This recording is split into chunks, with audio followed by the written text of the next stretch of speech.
ये जामुन का पेड़, इससे निकलने वाली फल को खा करके फेंक देते हैं और बच जाता है गुठली जो इधर उधर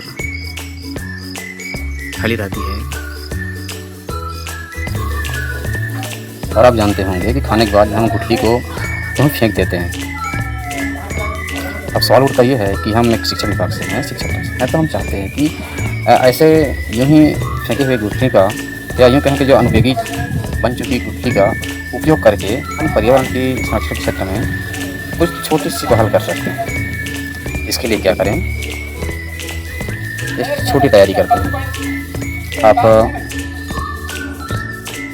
एक कैरी बैग लें, हो सके तो जो नर्सरी में पैक होने वाली काले कलर की नर्सरी बैग आती है उसको उपयोग कर सकते हैं। और उसमें कुछ रेती, कुछ काली मिट्टी और कुछ कंपोस्ट खाद या जो उपलब्ध हो आपके पास, जैसे कंडा का बुरादा बना लें और उसे मिट्टी में मिला लें और इस गुठली को एक एक कैरी बैग में एक एक गुठली डाल करके आप उसे रख सकते हैं। और फिर ये साल भर होने के पश्चात आप इसके पुनः आप पौधा को लगा दें, ना लगा पाए तो किसी और को दे दें, लेकिन दें ज़रूर किसी को और उसकी सुरक्षा करते हुए पेड़ को बढ़ाएं।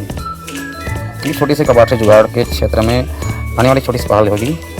हम जानते हैं कि कबाड़ से जुगाड़ कबाड़ी चीज़ों से यानी अनुपयोगी चीज़ों से उपयोगी बनाया जाता है, लेकिन क्या यह भी एक अनुपयोगी पदार्थ से हम एक पौधे का निर्माण करें और उसे पेड़ के रूप में कंपोस्ट खा के, हम ये छेना इसे कंडा भी कहते हैं छत्तीसगढ़ अंचल में, इसे आप ले सकते हैं।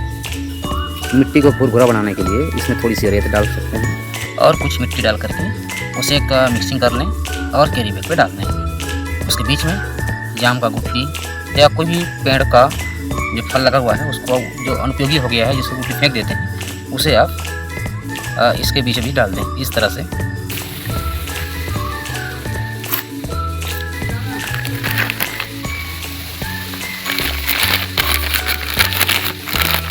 अब क्या करें, ये जो जामुन देख रहे हैं आप, इस जामुन को आप चाहें तो एकदम फुल साइज़ में ही बिना छिले भी आप डाल सकते हैं, पका हुआ हो अच्छे से, उसे आप यूँ ऐसे डाल दें या मसल करके डाल दें। ये देखिए,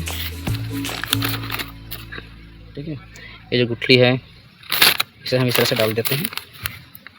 देखिए, ऊपर से और कुछ मिट्टी डाल दें, इस तरह से क्यारी में डाल देंगे।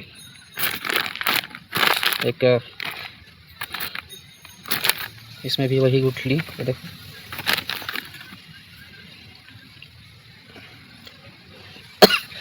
और इसके पश्चात आप क्या करें, इसमें हल्का सा आप क्या करें, पानी दें फव्वारा की तरह। ऐसे ही आप आम के जो गुठलियाँ निकलती है उसका भी उपयोग आप जो ऐसे पेड़ पौधे लगाने में कर सकते हैं। अमूमन देखे होंगे कई जगह ऐसा कचरा का ढेर लगा रहता है, वहाँ पे बहुत सारी गुठलियाँ फेंकी रहती हैं। तो ऐसी चीज़ों को आप या तो उठा लें, या जब बारिश हो, पहली बारिश जुलाई या अगस्त के बीच में, तो जुलाई अगस्त के आसपास, तो कुछ पौधे लगभग 10 सेंटीमीटर या लगभग 1 फीट के आसपास हो जाता है अगस्त में। तो उस बीच में आप क्या करें, ऐसे जगह पर जाएं और वहाँ से इकट्ठा कर लें और जगे हुए पौधे को आप कैरी बैग में उसको संरक्षित करके उसे पौधे के रूप में ले सकते हैं। ऐसा ही आपको मिलेगा जंगल में, झाड़ी में, या फिर हमारे आसपास एक पेड़ दिख रही है स्कूल के किनारे बहुत नज़दीक है, ये आपका है नीम का पेड़। इसमें खूब फल लगे रहते हैं और इसके जो गुठलियाँ निकलती है चिड़िया चुग करके नीचे गिरा देती हैं, और बरसात के दिनों में उससे छोटे छोटे पौधे वहीं पर जहाँ पेड़ है या कहीं आसपास छोटे छोटे पौधे निकल आते हैं। उन पौधों को ले लें, या जैसा हमने जामुन का बताया जिसे राई जाम भी, बड़ी जाम भी बोलते हैं, तो आप इसका गिरी को उठा लें और उसे वैसे जैसा कंपोस्ट बना करके या फिर सिंपल सी मिट्टी में अंदर डाल करके आप इसे पौधे बना सकते हैं। ऐसा एक और भी है कि इन गुठलियों को कई जगह ऐसा होता है कि गुठलियों को पहले से गोबर या मिट्टी से लपेट करके या फिर एक गोली बना लेते हैं, लड्डू बना लेते हैं, उसको सुखा दिए रहते हैं, और जैसे ही बरसात के मौसम आता है उसे हम किसी गड्ढे पर या फिर ऐसे गड्ढा खोद करके पेड़ के रूप में हम लगाने का प्रयास करते हैं, और जो काफ़ी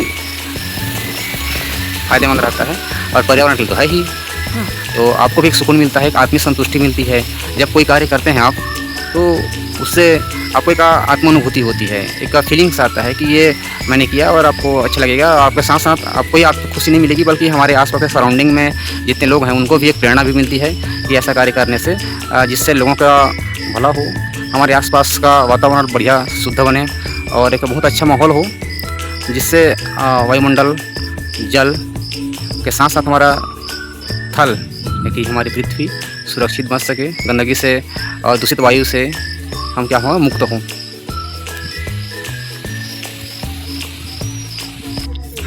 अब फिर आपको मिलेंगे ऐसे एक पौधे मिलेंगे जो हमने गुठली लगाई थी और ये गुठली अब बढ़ करके बड़ी हो गई। अब इसे हम आराम से शिफ्ट कर सकते हैं। इस तरह से आज आपने सीखा कि आज हम स्वयं करके पौधे कैसे लगाते हैं और उसमें नर्सरी तैयार करते हैं। नर्सरी तैयार करने के पश्चात हम उसका रोपण कैसे करेंगे, इसको आप अगले वीडियो में हम आपको करके बताएंगे।